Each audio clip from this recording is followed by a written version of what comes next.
بسم اللہ الرحمن الرحیم۔ السلام علیکم ورحمۃ اللہ وبرکاتہ۔ امید ہے کہ آپ سب ایمان، صحت، عافیت اور برکت کے ساتھ ہوں گے۔ گزشتہ اسباق میں ہم نے خبر اور انشاء کے بارے میں پڑھا۔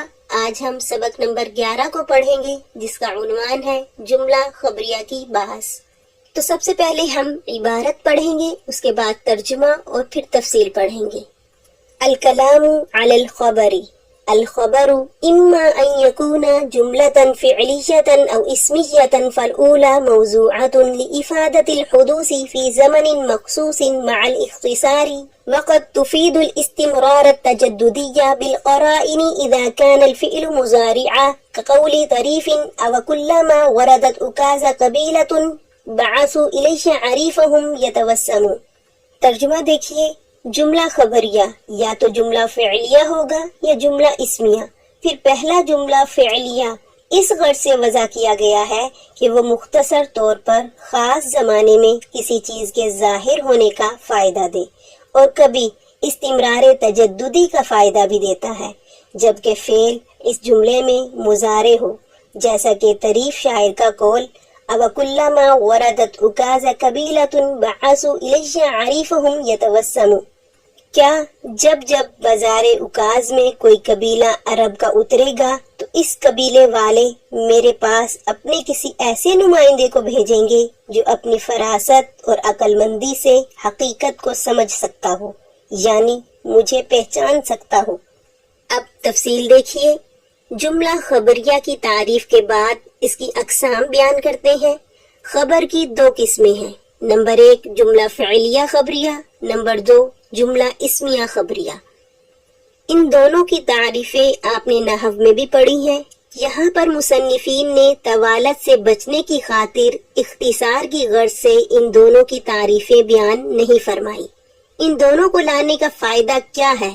علم بلاغت والوں کے نزدیک جملہ فعلیہ کو کس لیے وضع کیا گیا ہے اور جملہ اسمیہ کو کس لیے وضع کیا گیا ہے، اس عبارت میں اس کا بیان ہے۔ تو فالأولی سے مراد جملہ فعلیہ ہے، موضوعۃ وضع کیا گیا ہے لإفادۃ الحدوث، حدوث کا فائدہ پہنچانے کے لیے، فی زمن مخصوص، ایک مخصوص زمانے میں، مع الاختصار، اختصار کے ساتھ۔ جملہ فعلیہ کو کس لیے وضع کیا گیا ہے؟ یہاں اس کا جواب دیا گیا ہے کہ جملہ فعلیہ کو مخصوص زمانے میں اختصار کے ساتھ حدوث کا فائدہ پہنچانے کے لیے وضع کیا گیا ہے۔ حدوث کہا جاتا ہے کسی چیز کا دائمی نہ ہونا، دوام اور استمرار کے خلاف اس کے مقابلے میں جو چیز آئے اس کو حدوث کہا جاتا ہے۔ دیکھیں، ایک چیز ہے اس میں دوام اور استمرار ہوتا ہے، اور ایک چیز ایسی ہوتی ہے کہ اس میں دوام اور استمرار نہیں ہوتا۔ تو جس چیز میں دوام اور استمرار نہ ہو اس چیز کو حادث کہا جاتا ہے۔ لہٰذا جملہ فعلیہ میں حدوث ہوتا ہے، اس میں استمرار اور ہمیشگی نہیں ہوتی۔ جملہ فعلیہ فعل پر مشتمل ہوتا ہے، اور فعل اگر ماضی ہو تو وہ قصہ پارینہ بن چکا ہے، ختم ہو چکا ہے، اس میں دوام اور استمرار نہیں ہے۔ اگر وہ فعل مضارع ہو تو پھر اس میں 2 احتمال ہیں، یا تو وہ حال ہے، اگر حال ہے تو یہ وقت بھی گزر جائے گا، تو اس میں بھی دوام اور ہمیشگی نہیں ہے، حدوث ہے۔ اگر اس میں احتمال مستقبل کا ہے تو مستقبل کا زمانہ بھی جو ہے وہ آئے گا اور گزر جائے گا، اس میں بھی دوام اور استمرار نہیں ہے۔ تو لہٰذا فعل میں پہلی بات تو یہ ہے کہ حدوث ہوتا ہے، استمرار اور ہمیشگی نہیں ہوتی۔ اب اس کو سمجھیے کہ جملہ فعلیہ کو وضع کیا گیا ہے حدوث کا فائدہ پہنچانے کے لیے، فی زمن مخصوص، مخصوص زمانے میں۔ مخصوص زمانے سے مراد ماضی، حال اور مستقبل ہے۔ اگر فعل ماضی کا ہے تو وہ ایک مخصوص زمانے یعنی صرف ماضی پر دلالت کرے گا، جیسے ضربہ۔ اور اگر فعل مضارع ہو تو پھر قرینہ کے ساتھ یا وہ حال پر دلالت کرے گا یا استقبال پر دلالت کرے گا۔ ماضی ہو یا حال ہو یا استقبال ہو، یہ 3 مخصوص زمانے ہیں، اور یہ فعل ان 3 مخصوص زمانوں پر دلالت کرے گا۔ تو جملہ فعلیہ میں دوام اور استمرار نہیں ہوتا. دوام اور استمرار اس لیے نہیں ہوتا کہ اس کا تعلق 3 زمانوں میں سے کسی نہ کسی زمانے کے ساتھ ہے اور زمانے بدلتے رہتے ہیں. اگر ماضی ہے تو وہ گزر جائے گا، اور حال ہے تو وہ بھی تھوڑی دیر بعد مستقبل بن جائے گا، اور مستقبل جب شروع ہوگا تو یہ بھی پرسوں ختم ہو جائے گا. تو یہ زمانے حادث ہیں اور ان زمانوں پر دلالت کرنے والا فعل بھی حادث ہوگا. تو اس لیے جملہ فعلیہ کو وضع کیا گیا ہے حدوث کا فائدہ پہنچانے کے لیے. دوسری چیز جو اس میں ہے فی زمن مخصوص، مخصوص زمانوں سے مراد ماضی، حال اور مستقبل ہے. یعنی کوئی فعل ایسا ہے جو ماضی پر دلالت کرے گا تو وہ مخصوص زمانہ ہے. کوئی فعل ایسا ہے کہ وہ حال یا مستقبل پر دلالت کرے گا تو وہ ایک مخصوص زمانہ ہے. آگے جو قید لگائی ہے مع الاختصار کی، اختصار کا مطلب ہے کہ وہ فعل بذاتی ہی 3 زمانوں میں سے کسی زمانے پر دلالت کرے گا. زمانے پر دلالت کرنے کے لیے اس کے ساتھ کوئی اور چیز ملانے کی ضرورت نہیں ہوگی. دیکھیں، بعض چیزیں ایسی ہوتی ہیں کہ وہ فعل نہیں ہوتی لیکن وہ بھی مخصوص زمانے پر دلالت کرتی ہیں. ان کے ساتھ کسی چیز کو ملا دیا جاتا ہے تب وہ مخصوص زمانے پر دلالت کرتی ہیں.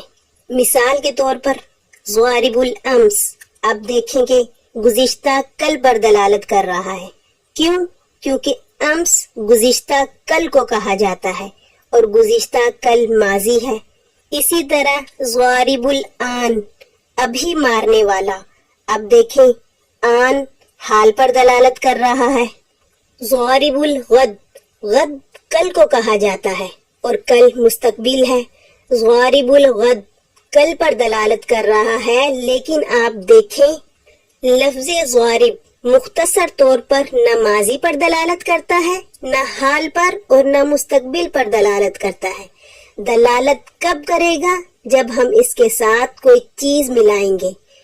الامس کو ہم اس کے ساتھ ملائیں گے تو یہ ماضی پر دلالت کرے گا. الآن کو ہم اس کے ساتھ ملائیں گے تو یہ حال پر دلالت کرے گا. اور اگر الغد کو اس کے ساتھ ملائیں گے تو یہ کل پر دلالت کرے گا، مستقبل پر دلالت کرے گا.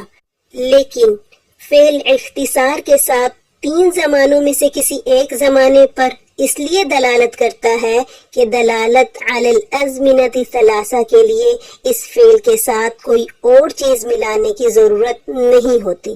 اب دیکھیں ضربہ کے ساتھ آپ کچھ بھی نہ ملائیں تو بھی یہ ماضی پر دلالت کرتا ہے. اختصار ہوا کہ نہیں ہوا؟ دیکھیں ضارب الامس، اس کے مقابلے میں ضربہ مختصر ہے، اس کے ساتھ کوئی بھی چیز نہیں ملائی گئی. یضرب دیکھیں حال پر بھی دلالت کرتا ہے، مستقبل پر بھی دلالت کرتا ہے. حال اور مستقبل پر دلالت کرنے کے لیے یضرب کے ساتھ کوئی اور چیز ملانے کی ضرورت نہیں ہوتی.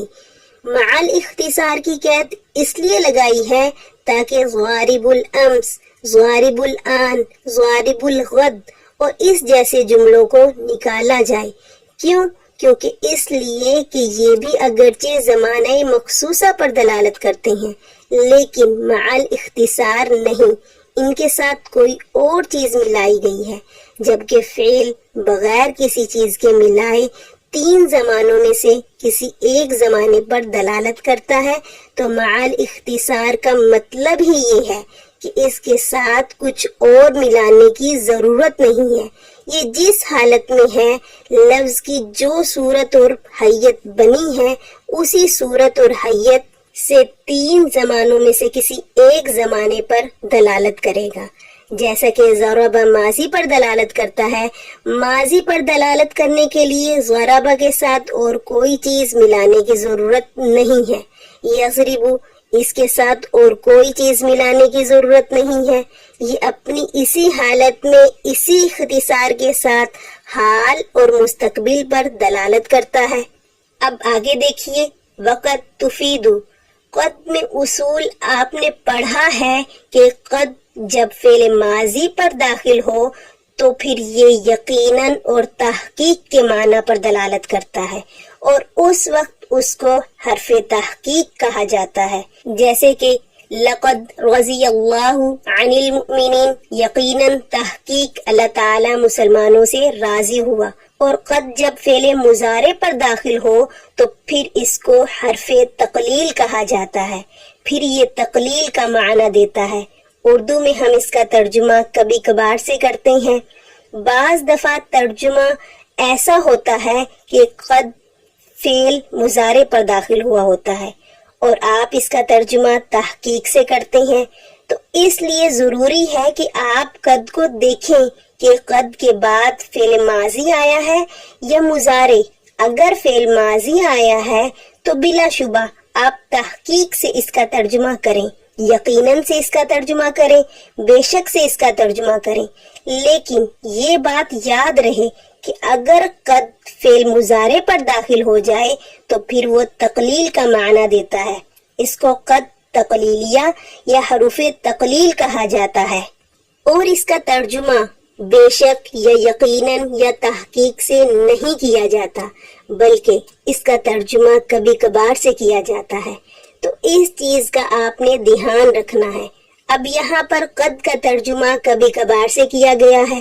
یہاں پر وقد تفیدو کی ضمیر جو ہے وہ لوٹ رہی ہے جملہ فعلیہ کی طرف، یعنی کہ جملہ فعلیہ کبھی کبھار استمرار تجددی کا فائدہ دیتا ہے بالقرائن، قرائن کے ساتھ.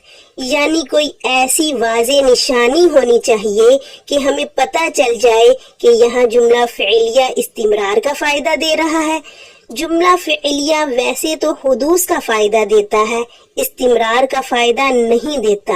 اور یہاں آگے جا کے بیان کر دیا کہ کبھی کبھار استمرار کا فائدہ دیتا ہے، لیکن وہ استمرار مطلق استمرار نہیں ہوتا بلکہ استمرار تجددی ہوتا ہے، لیکن بالقرائن. دیکھیں، کسی چیز کو پہچاننے کے لیے کوئی نشانی، کوئی علامت ہوتی ہے، اس کو قرینہ کہا جاتا ہے. قرینہ کبھی لفظی ہوتا ہے اور قرینہ کبھی معنوی ہوتا ہے. لفظوں میں تو موجود نہیں ہوتا لیکن معنی اور مفہوم سے معلوم ہو جاتا ہے کہ یہاں پر یہ مراد ہے. اب دیکھیں، استمرار تجددی. استمرار تجددی اس استمرار کو کہا جاتا ہے جو وقتاً فوقتاً پیدا ہوتا ہے، یعنی بار بار ایک کام کو کیا جاتا ہے تو اس کو استمرار تجددی کہا جاتا ہے. حالانکہ خود اس کے اندر استمرار نہیں ہوتا، آپ نے ایک مرتبہ اس کام کو کر دیا تو ختم ہو گیا، استمرار نہیں ہے. لیکن بار بار آپ اس کو کر رہے ہیں تو بار بار کرنے کے نتیجے میں استمرار پیدا ہوتا جا رہا ہے، مطلق استمرار نہیں ہے. مطلق استمرار اس کو کہتے ہیں کہ ہمیشگی برقرار ہو. استمرار تجددی میں وہ ہمیشگی برقرار نہیں رہتی بلکہ ہمیشگی اس کے اندر پیدا ہوتی رہتی ہے. جب آپ اس کام کو کرتے ہیں تو اس میں ہمیشگی پیدا ہوتی ہے، تو اس کو استمرار تجددی کہا جاتا ہے. اب آگے دیکھیے، وقت تفید الاستمرار التجددیہ. یہ جملہ فعلیہ کبھی کبھار استمرار تجددی کا فائدہ دیتا ہے بالقرائن، قرائن کے ساتھ، چاہے وہ لفظی قرائن ہو چاہے وہ معنوی قرینہ ہو. لیکن کب؟ جب فعل مضارع ہو.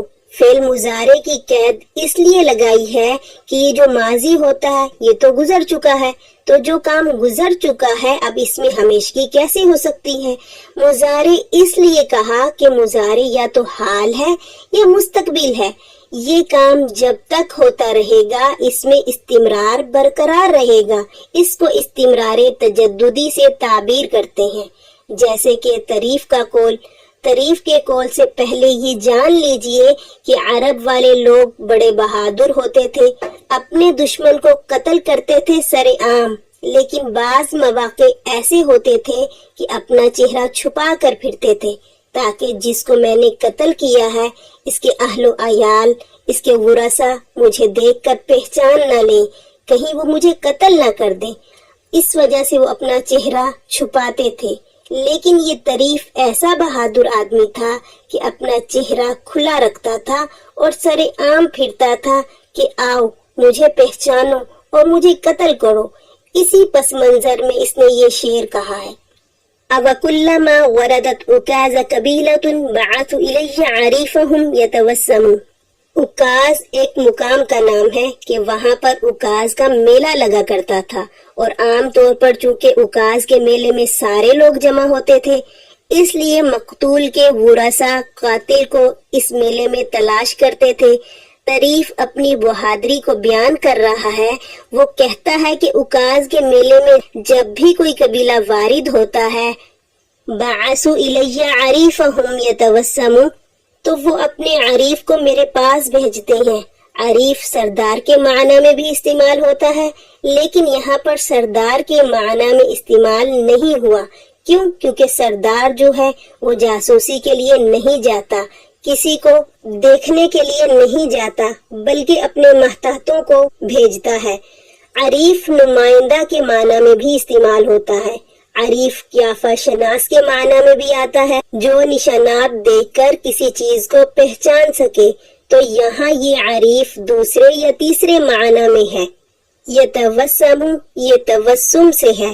توسم کہا جاتا ہے نشانات سے کسی چیز کو پہچاننا۔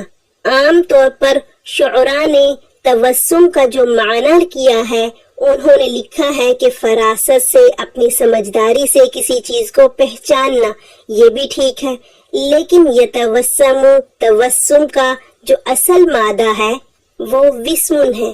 آپ نے اسمن کی بحث میں یہ پڑھا ہے کہ اسمن جو ہے یہ وسمن سے ہے، اور وسمن نشانی کو کہا جاتا ہے، تو یہاں توسم کا مطلب ہوگا نشانی اور علامت سے کسی چیز کو پہچاننا۔ اب اس شعر میں سمجھنے والی بات یتوسم ہے۔ یتوسم فعل مضارع ہے، یہاں پر استمرار تجددی کا فائدہ دے رہا ہے۔ یتوسم میں توسم ہے، نشانات سے کسی چیز کو پہچاننے کی کوشش کرنا۔ اب دیکھیں یہاں پر قرینہ معنوی ہمارے پاس موجود ہے۔ قرینہ معنوی اس طرح سے ہے کہ یہ جو عریف ہے، یہ جو نمائندہ کہا ہے، یہ بار بار علامات سے پہچاننے کی کوشش کرے گا۔ جب تک یہ علامات دیکھ کر پہچاننے کی کوشش کرتا رہے گا، یہ جو توسم کا عمل کر رہا ہے، نشانات سے پہچاننے کا کام جو یہ سر انجام دے رہا ہے، اس میں استمرار پیدا ہوتا جائے گا۔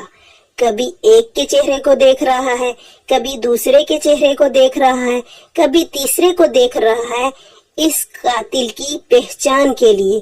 تو جب تک یہ توسم کرتا رہے گا، یہ علامات سے پہچاننے کی کوشش کرتا رہے گا، اس کام میں استمرار پیدا ہوتا رہے گا۔